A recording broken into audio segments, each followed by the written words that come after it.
Ahoj! Často se ptáte, jak cestovat v Dominikánské republice a jak se dostat například z jihu ostrova na sever. V prvním díle se budu věnovat půjčovnám aut, motocyklů a skútrů. Půjčovny v Dominikánské republice velké množství a nachází se primárně v turistických oblastech. Nejsnazší je půjčit si auto přímo na letišti. Můžete si ji zarezervovat online, ale je to také nejdražší možnost. Druhou možností je kontaktovat různé české a slovenské facebookové skupiny o Dominikánské republice. Třetí možností jsou místní půjčovny. Bývají drahé nebo naopak velmi levné, pokud máte známosti nebo si cenu usmlouváte.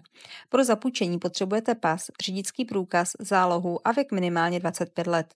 Ale v neoficiálních půjčovnách například zálohu nechtějí a neřeší ani překročenou délku pobytu.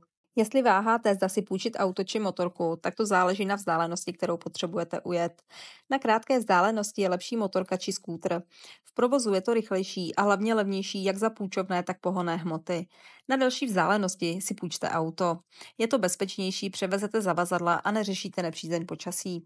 V dalším díle se dozvíte, jak cestovat bezpečně. Více informací najdete na našich stránkách dospokolokos.com.